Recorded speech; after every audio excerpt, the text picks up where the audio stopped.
Ada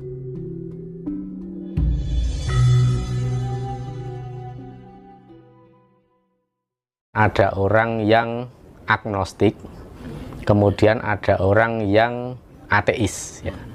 Jadi di sini bisa kita petakan, jadi berbagai macam cara manusia memandang kehidupan ini. Kalau kita melihat ateis itu kan orang yang tidak melihat eksistensi Tuhan. Kalau saya bukan mengatakan ateis itu tidak percaya Tuhan, tidak, tetapi orang yang tidak melihat eksistensi Tuhan. Jadi kita bisa memahami bahwa orang ateis itu dia hanya mempercayai, dia hanya menerima segala sesuatu yang bisa dibuktikan. Bahkan Tuhan pun kalau dia bisa membuktikan, seorang ateis itu kemudian bisa membuktikan adanya Tuhan, entah itu melalui mata visual atau mata batin atau rasa, tentu akan berubah. Ya, ini berbeda banget dengan orang yang menempuh jalan hidup spiritual. Seorang spiritual itu kan sudah namanya aja spirit. Bisa dikatakan spirit itu ya meliputi jagat agung, jagat kecil. Sedangkan kita bicara spirit jagat kecil itu berarti ya kita mempercayai ada eksistensi Tuhan di dalam diri. Ini sudah kita pilahkan bahwa ini spiritual ini merupakan kesadaran yang sangat tinggi ya. Kemudian kita kembali ke yang agnostik. Seorang ateis yang kemudian bisa merasakan bahwa Tuhan itu ada, atau katakanlah spirit of the universe, roh jagat agung itu ada. Entah itu bisa didefinisikan atau tidak, tapi sudah mulai percaya bahwa eksistensi Tuhan itu ada. Nah, orang seperti itu bisa bergeser menjadi agnostik. Tadinya kan ateis, nah kemudian bergeser menjadi agnostik. Tetapi disebut sebagai agnostik ini karena seseorang tidak mau berafiliasi, tidak mau masuk atau menganut menjadi salah satu umat dari agama-agama yang secara resmi dicatat. Secara resmi dicatat itu ya katakanlah agama formal, agama yang diakui dan dicatat oleh negara. Nah, orang yang agnostik itu orang yang mempercayai adanya spirit of the universe atau roh jagat agung atau Tuhan yang Maha Kuasa, tetapi dirinya tidak masuk ke dalam satu agama tertentu. Dan orang agnostik ini biasanya mendasari pemahaman dan kesadaran yang murni itu dengan rasio atau dengan akal budi yang cukup mumpuni. Saya katakan cukup mumpuni karena apa? Karena bisa menjelaskan keterkaitan antara Tuhan dengan jagat semesta, Tuhan dengan manusia. Bisa dikatakan begini, orang yang agnostik itu bisa menjelaskan kenapa kamu mempercayai Tuhan itu ada. Dia bisa menjelaskan dengan rasionya. Jadi dia punya alasan yang masuk akal untuk mempercayai adanya Tuhan. Dan bahkan kesadarannya itu yang akan menentukan pilihan apakah seseorang itu mau menganut atau menjadi umat suatu agama atau tidak. Maka kalau ada orang agnostik, bisa dikatakan ya tentu orang agnostik tidak akan menganut agama tertentu. Karena justru saya melihat begini, Mas, orang agnostik itu mempunyai kesadaran yang sudah melampaui orang yang masih berafiliasi dengan agama tertentu. Contoh statement-statement yang lahir dari kesadaran agnostik itu misalnya, saya tidak mau berafiliasi ke agama tertentu atau menjadi umat agama tertentu karena Tuhan itu sendiri tidak membuat agama, tidak mengenal agama juga gitu. Tidak mengenal agama, gitu kan? Iya. Itu pemikiran seperti itu dari pemahaman agnostik. Ya. Nah, tinggal monggo panjenengan semua kita mau pakai itu apa tidak, ya kan?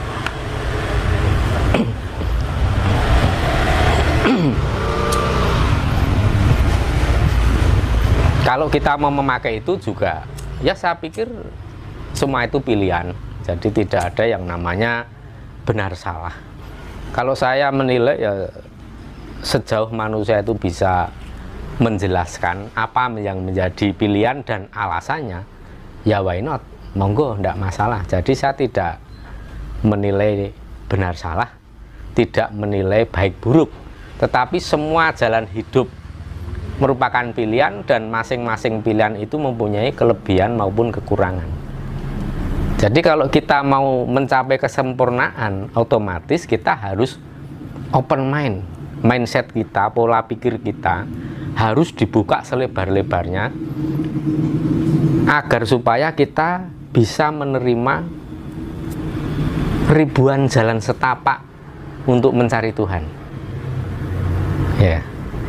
Tapi kalau kitanya sudah menutup akses dari berbagai jalan spiritual itu tadi, atau saya katakan jalan setapak untuk mencari Tuhan, ya akibatnya apa, Mas? Kita hanya punya satu atau dua pilihan. Katakanlah begini, kita mau ke Jakarta, kita bisa menentukan satu jalan untuk menuju ke Jakarta, dan itu kita anggap itu yang paling cepat, paling baik, paling ideal. Tetapi kita mengabaikan, meremehkan, dan tidak menganggap jalan-jalan yang lain. Kan ada ratusan jalan akses menuju ke Jakarta.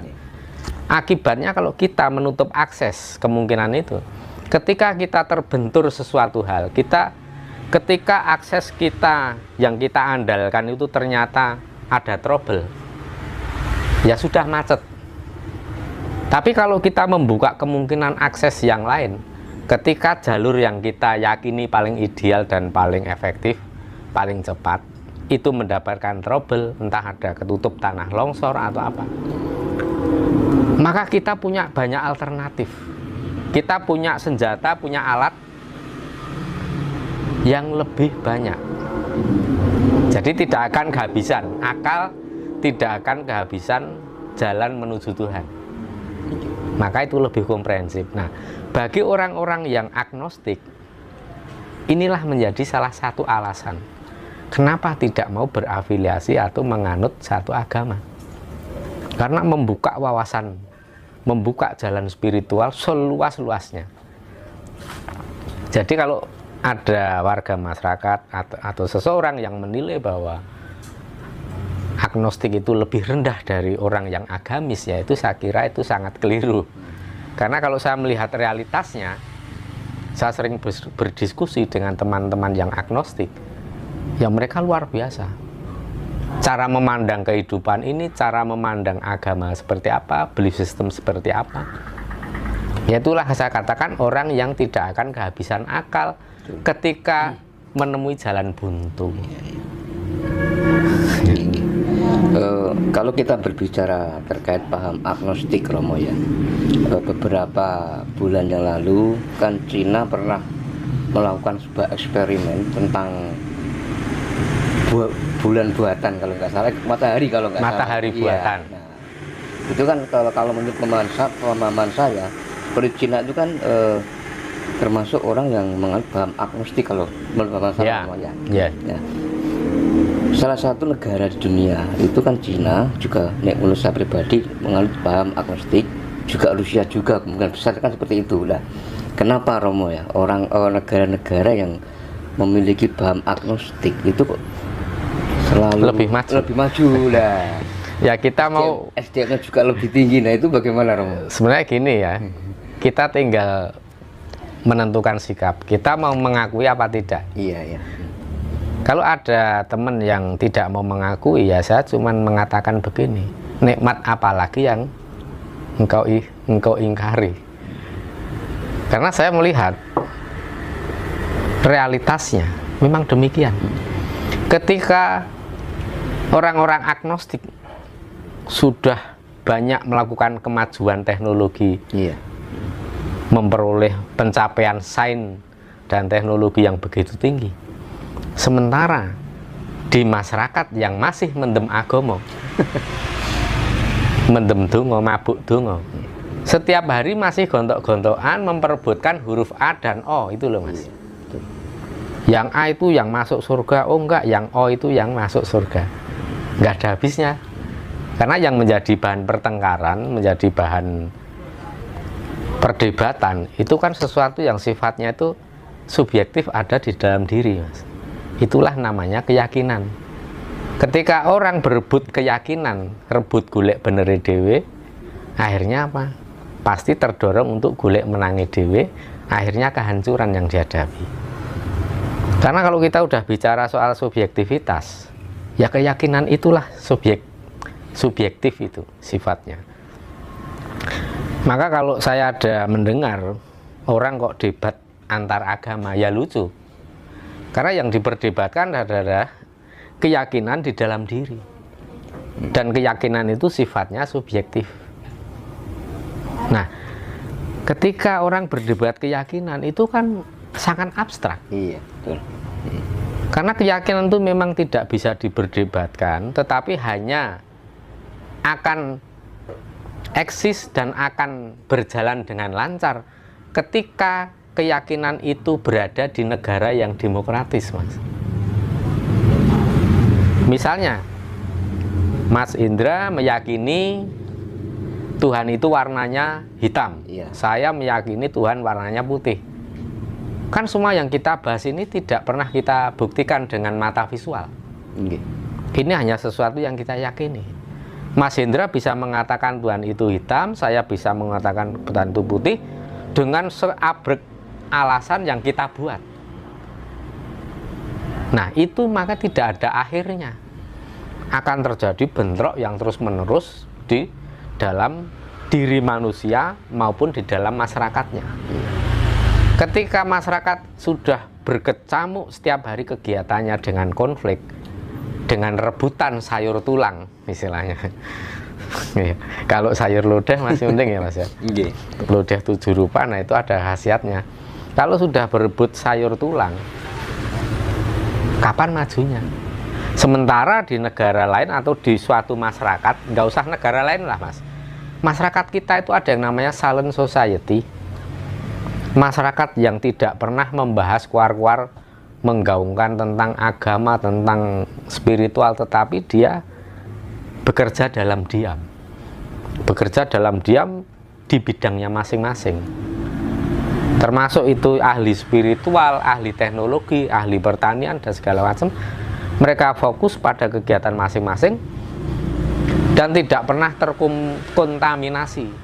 Tidak pernah terkontaminasi dengan yang namanya fanatisme. Akhirnya bisa fokus dengan pekerjaannya, dengan profesinya, dan disitulah akan meraih kemajuan yang sangat signifikan.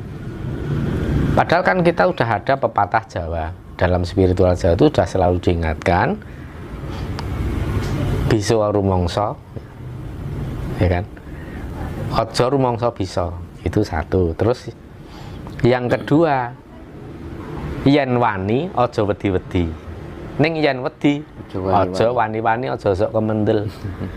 Maka kalau memang kita ingin menguasai satu hal, kuasailah, tetapi benar-benar menguasai luar dalam.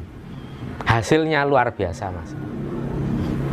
Ibang logaritme statistik YouTube aja begitu. Iya. Kalau kita fokus pada satu hal, maka akan berkembang pesat. Tapi kalau isinya gaduh-gaduh campur aduk ambiar, sama. Logaritma yang dipakai atau statistik yang dipakai YouTube itu sebenarnya mengadopsi fakta yang ada di kehidupan ini, bahwa ketika seseorang fokus untuk satu hal,